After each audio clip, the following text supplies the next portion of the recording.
जाते हैं। मैं कैमरे में से गुजारिश करूंगा एक बार फिर से जो है पूरा विजुअल दिखाए, जो किसान भाइयों का जो पूरा आंदोलन है, जो ट्रैक्टर ट्रॉली गाड़ियां हैं, जितनी भी सब चीजें लेकर के आए हैं, वो पेरीफेरल रोड पे जो है अब पूरा इकट्ठा करके एक साथ चलने का रिहर्सल करने की तैयारी चल रही है। हालांकि पवन खटाना जी, सवाल है मेरा कि आप लोग ये रैली है कहाँ तक लेके जाने वाले हैं? ये पूरा जो मार्च आप, ये तो मार्च जाएगा पलवल तक।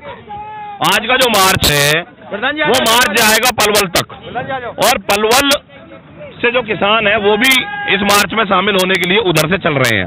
तो आज तो हमारे बारे में ज्यादा नहीं कहना चाहते, इतना जरूर कह सकता हूं कि कलम कैमरा और किसान पर सरकार बंदूक की नोक लगाए बैठी है। जो कैमरों से, जो कैमरा बंदूक से, जो किसान बंदूक से और जो कलम बंदूक से डरी हुई है वो सरकार की भाषा बोल रही है, और जो उनसे नहीं डरे हुए वो आंदोलन पर बैठे हुए हैं।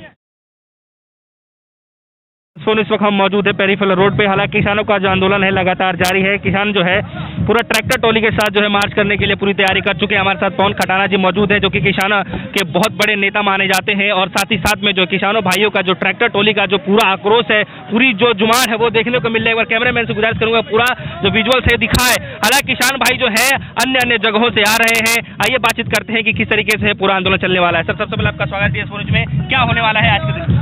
आज तो परेड है जी, जो 26 जनवरी को हम ट्रैक्टरों को लेकर के दिल्ली में जाएंगे परेड ग्राउंड में, उसका आज रिहर्सल है। ये आदरणीय टिकैत साहब गाजीपुर से चले हुए हैं, रास्ते में आ रहे हैं। ये रास्ते से जो भी किसान है अपना अपना ट्रैक्टरों को लेकर यहाँ आ चुके हैं, और इसी तरीका से पलवल जाएंगे और पलवल वाले वहां से आएंगे, वहां आपस में मिलकर के फिर ये वापसी हो जाएंगे, पलवल वाले उधर को चले जाएंगे। ये एक प्रक्रिया है आज की हमारी। अच्छा, सुप्रीम कोर्ट में जो है सर इस चीज की आज सुनवाई चल रही है। सुप्रीम कोर्ट ने बोला है, केंद्र सरकार से जवाब मांगा है कि कोरोना वायरस चल रहा है, इस दौरान जो है कहीं जमाती वाला माहौल देखने को ना मिल जाए। किसानों भाइयों को लेकर काफी चिंता व्यतीत कर रहे हैं। नहीं, सुप्रीम कोर्ट को करनी भी चाहिए। सुप्रीम कोर्ट के ऊपर पूरा देश है, सुप्रीम पावर है वो। अगर उन्होंने चिंता जाहिर की है तो उसके लिए बहुत बहुत धन्यवाद है। और सरकार के लिए भी हम चाहते हैं कि जो सुप्रीम कोर्ट अगर दिशा निर्देश जारी कर रहे हैं तो उनको वो लागू करें, और पूरी तरीका से किसान के हित में जल्द से जल्द निर्णय लें कि ये तीनों काले कानून वापस लिए जाएं और न्यूनतम समर्थन मूल्य का गारंटेड कानून बनाएं। आंदोलन जो है आप लोगों का लगातार जारी है, तेज होता जा रहा है। किसान जो है ये जो ट्रैक्टर ट्रॉली से जो मार्च निकाल रहे हैं, इसका क्या तात्पर्य है, क्या मतलब बताना? ये बता रहे हैं ना, अभी ये कह रहे थे कि अभी मुट्ठी भर किसान है, तो देख लेंगे भाई कितने किसान हैं। आज क्यों कहा इन्होंने 60,000 ट्रैक्टर, 1 लाख ट्रैक्टर जा रहे हैं, तो ट्रैक्टर कोई अपने आप तो जा नहीं रहे हैं।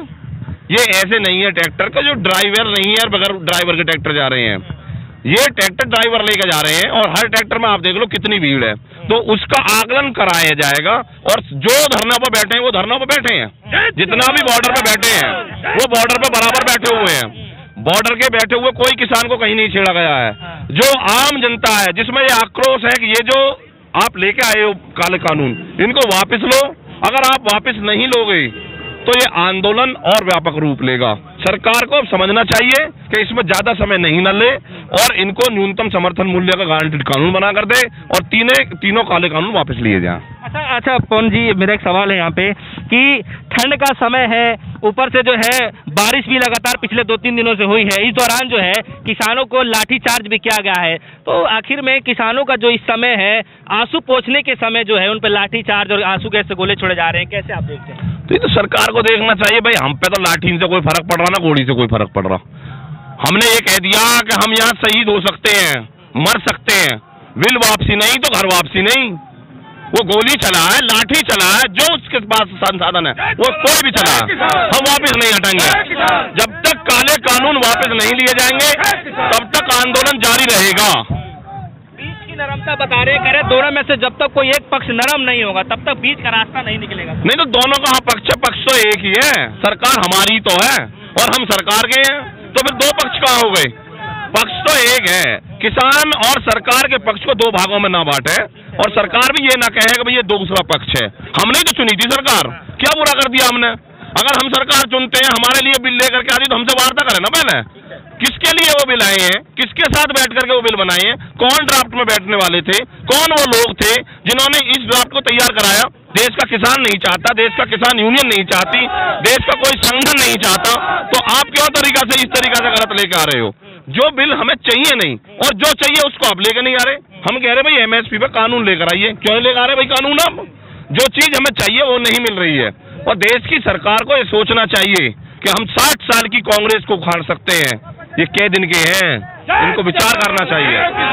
पवन खटाना जी, एक सवाल ये भी है, कृषि मंत्री जी बार बार ये कह रहे हैं कि वो किसान तो चलो ठीक है प्रदर्शन कर ही रहे हैं जो विरोध में है, लेकिन जो समर्थन में किसान है उनको लेकर भी थोड़ा सोचना तो समर्थन वाले आज मिल जाएंगे ना, मैं पेरीफेरल पे ही तो हूँ, हम भी उन्हें समर्थन वाले ने लिया, उनसे ये पूछ लो भाई समर्थन वालों से कि आप कहाँ आप बेच करके आए हो धान, कहाँ आपका गन्ना गया हुआ जिसका 14 दिन में पेमेंट पहले मिल गया आपको, उन समर्थन वालों ने बुला तो लो। आज हम उन्हीं से मिलने के लिए आए। दिल्ली के चारों तरफ का पेरीफेरल है, जो समर्थन वाले उन्हें जाकर के महामाया फ्लाई ओवर पे जाकर के गले में माला डालते हैं, उनके आज हम भी दर्शन कर लें, उनसे हम भी पूछ लें कि भाई अगर ये अच्छा बिल है और फायदेजनक बिल है तो हमें भी समझा दे, वो कहाँ पर उन्होंने आलू बेचे हैं, कहाँ पर उन्होंने टमाटर बेचे हैं, कहाँ उन्हें इस चीज का लाभ मिला, उसे बता दें हमें।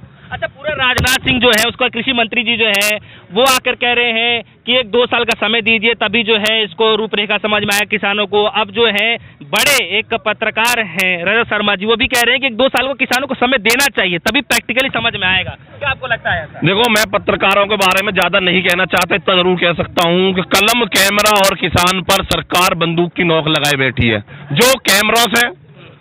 जो कैमरा बंदूक से, जो किसान बंदूक से और जो कलम बंदूक से डरी हुई है वो सरकार की भाषा बोल रही है, और जो उनसे नहीं डरे हुए वो आंदोलन पर बैठे हुए हैं।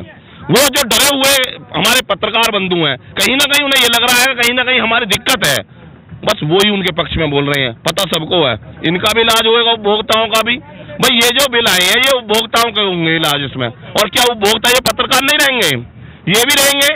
कल को जो स्टॉक बढ़ा लेंगे वो अपनी मर्जी से बेचेंगे, उनकी मर्जी होगी कि आज मेरा जब रेट महंगा हुआ तब मुझे इतना आलू निकालना है। तो हमारा मतलब ये है कि हम आंदोलन किसान का है और किसान आंदोलन कर रहा है। अगर वाकई किसान के हितैषी कोई पत्रकार हैं तो उन्हें आज इस बात पर विचार करना चाहिए कि आज की जो लड़ाई है वो देश के किसान की लड़ाई है। अगर देश का किसान जीतेगा तो देश की सरकार जीतेगी, और देश की सरकार को जिताने के लिए जरूरी है देश के किसान को जिताना। आज हमारा आंदोलन सिर्फ और सिर्फ अपनी मांग को लेकर के है, सरकार के खिलाफ नहीं है, सरकार की नीतियों के खिलाफ है। हमारी अगर वो गलत नीति बनाएंगे तो उसके खिलाफ आंदोलन है, और ये आंदोलन जब तक जारी रहेगा जब तक कि हम पूर्ण रूपेण हम इसको वापस नहीं करा देते। खटाना साहब, एक सवाल है मेरा कि आप लोग ये रैली है कहाँ तक लेके जाने वाले हैं? ये पूरा जो मार्च आप ये तो मार्च जाएगा पलवल तक। आज का जो मार्च है वो मार्च जाएगा पलवल तक, और पलवल से जो किसान है वो भी इस मार्च में शामिल होने के लिए उधर से चल रहे हैं। तो आज तो हमारा सिर्फ ये है कि जिस तरीका से 26 जनवरी पर रिहर्सल किया जाता है, अब से पहले जब देश आजाद हुआ था तो 1947 में देश आजाद होने के बाद में जब हमारा 1950 में गणतंत्र दिवस हुआ तो उस गणतंत्र दिवस में पहली बार ट्रैक्टरों की झांकियां थी, ट्रैक्टर ट्रॉलियों की रैलियां थी। वो ट्रैक्टर की झांकियां और ट्रैक्टर की रैलियां वो वाकई ही देश के गणतंत्र दिवस में शामिल होनी चाहिए। हम उसे कितने अच्छे ढंग से पेश कर सकते हैं, हम पूरे विश्व को किस तरीका से दिखा सकते हैं कि हमारे किसानों का ये एक झांकी है, ये किसानों का एक मामला है। आप उसमें इन किसानों को भी सहभागिता करो। अगर देश में 70% किसान है और आप 70% किसानों की झांकियों को शामिल नहीं करते तो भाई किसकी झांकियों को शामिल करोगे आप? जब तक आप इनकी झांकियों को शामिल नहीं करोगे जब तक कुछ नहीं होने वाला। और देश के प्रधानमंत्री हमारे प्रधानमंत्री हैं, बनारस में जाने से भला नहीं होगा, भला होगा बॉर्डरों पर आने से। कितने की संख्या में ट्रैक्टर? अब आप आकलन कर लो भाई, यहाँ पे कोई गिनती तो हो ही नहीं रही, फिर भी आप आकलन कर लो। आज लाखों ट्रैक्टर रोड पर है, लाखों ट्रैक्टर रोड पर है। हमारे 10 बॉर्डर हैं, 10 बॉर्डरों से कोई भी एक ऐसा बॉर्डर नहीं जिनसे हजारों ट्रैक्टर ना चले हों। तो लाखों ट्रैक्टर यहाँ पर वहाँ पे चले हुए हैं, और ये देख लो हालात। अगर सरकार नहीं मानती है तो इसका इलाज सरकार का बहुत जल्दी हो जाएगा। अभी तो हम बिल बदलवा रहे हैं, अगर नहीं माने तो कुर्सी बदलवा देंगे, ज्यादा समय ना लगेगा। यहाँ तो बिल बदलवाई जा रहे हैं, मान जाए, हमें कुर्सी बदलवाने पे मजबूर ना कर दे। इनको हमने विकल्प के रूप में चुना था, तो भाई सरकार काम नहीं कर रही थी वो, तब इनको हमने चुन करके लेकर आए थे। अगर ये भी उसी लाइन पे जाएंगे, ये भी ये कहेंगे हम कांग्रेस का मैनिफेस्टो लागू करेंगे, तो इलाज इनका वही होगा जो उनका हुआ है। ठीक है, तो इस रोड पे आप लोगों का जाने की परमिशन है अभी? परमिशन कौन देगा? देश के किसान को भी किसी की परमिशन चाहिएगी। देश का किसान सबको परमिशन देता है। अगर ये अन्न ना उगाएगा ना तो आंख ना खुलेंगी, परमिशन देने वाले की कलम ना चलेगी। ठीक है, तो ये टोल रोड टोल रोड पे काहे की दिक्कत होती? कहते हैं टोल रोड के बिना जा नहीं सकते, क्या किसानों को भी सही? हाँ तो ले लेंगे वो टोल हमसे। अरे आप भी चले जाया करो भाई, फ्री में निकल करके आप भी पत्रकारिता कर रहे हैं। ये किसान टोल ना देगा इन्हें, गाड़ियों के और ट्रैक्टरों के रोड टैक्स जमा करके आते हैं हम, टोल टैक्स क्यों देंगे? पहले ही करते हैं टोल टैक्स। और अगर जो टोल टैक्स देना है तो गाड़ियों से रोड टैक्स बंद करें, ये भी हमारी लड़ाई रहेगी। रोड टैक्स एक बार लिया जाता है, रोज नहीं लिया जाता। जो भी आप जाएगा, अच्छा एक बता दो, आप यहाँ पे बैठे हो, आप यहाँ ग्रेटर नोएडा पे हो, यहाँ से आप कहीं भी जाओ, क्या बिगड़ टोल टैक्स के जा सकते हो? आप एक बार बता दो, बिगड़ टोल टैक्स के यहाँ से कहीं जा सकते हो? आपको गाजियाबाद जाना है तो भी टोल टैक्स देना पड़ेगा, आपको पलवल जाना है तो भी टोल टैक्स देना होगा, आपको दिल्ली जाना है तो भी टोल टैक्स देना होगा। तो एक बार बता दो, तो फिर ये जो रोड टैक्स कहाँ का जाता है वो, और वो रोड टैक्स किसके लिए जाता है? अगर ये सारी चीज प्राइवेट बना रही है और ये सब टोल टैक्स को दे रही है, तो फिर रोड टैक्स क्यों? हम कह रहे हैं कि अगर टोटल चीज प्राइवेटाइजेशन कर दी तो सरकार की जरूरत क्या है? इसको भी, सरकार को भी खत्म करो भाई। Rail private, airport private, road private, सारी चीज अगर प्राइवेट कर दी आपने, अब और तो और एमएसपी प्राइवेट, तो सब चीज अगर आप प्राइवेट कर रहे हो तो सरकार भी प्राइवेट, सरकार भी अपने घर बैठे। ठीक है, तब ये जो मार्च चलने वाला जो रिहर्सल आप बता रहे एक ही दिन का है कि और भी दिन चलेगा रिहर्सल? ये 26 जनवरी पे हमें जाना है दिल्ली। अगर हमें ये लगेगा कि आज ही हमारे ट्रैक्टर चलाने वाले सीख गए कि भाई किस तरीका से चलना है, तो आज ही फाइनल। अगर ये लगेगा कि अभी भी कोई मिस्टेक कर रहा, कोई आगे कर रहा, कोई पीछे कर रहा, कोई साइड कर रहा, कोई बगल कर रहा, तो फिर एक दिन फिर करेंगे भाई। 26 जनवरी पे जाना देश का पर्व है और विदेश देखता है, पूरा विश्व देखता है 26 जनवरी को। तो हमारे ट्रैक्टरों की झांकी लाइन से होनी चाहिए, हर आदमी लाइन से चले, ये लगेगा हाँ देश का किसान है ये। उस दिन तो हम झांकी दिखाएंगे। आंदोलन तो हम रोज करते हैं और करते भी रहेंगे जब तक वहाँ हमारा 26 जनवरी का आंदोलन का मांग वही है, बिल वापस होना चाहिए। बिल वापसी तो घर वापसी, बिल वापसी नहीं तो घर वापसी नहीं। तो हमारे साथ जो है पवन खटाना जी हैं, जो जुड़े हुए थे, लगातार जो है किसानों के आंदोलन के एक बड़े नेता माने जाते हैं। मैं कैमरे में से गुजारिश करूंगा एक बार फिर से जो है पूरा विजुअल दिखाए, जो किसान भाइयों का जो पूरा आंदोलन है, जो ट्रैक्टर ट्रॉली गाड़ियां हैं, जितनी भी सब चीजें लेकर के आए हैं, वो पेरीफेरल रोड पे जो है अब पूरा इकट्ठा करके एक साथ चलने का रिहर्सल करने की तैयारी चल रही है। हालांकि पवन खटाना जी की तरफ से कहा गया है कि ये पहला ही ऐसा रिहर्सल नहीं होगा, अगर दोबारा से अगर सीखने की जरूरत पड़ेगी और 26 जनवरी से पहले तो दोबारा भी ये रिहर्सल कर सकते हैं। इस दौरान जो है ये पूरी तैयारी करके घर से निकले हैं। तमाम खबरों के लिए जुड़े रहेगा हमारे साथ, देखते रहिए DS4 न्यूज़। धन्यवाद।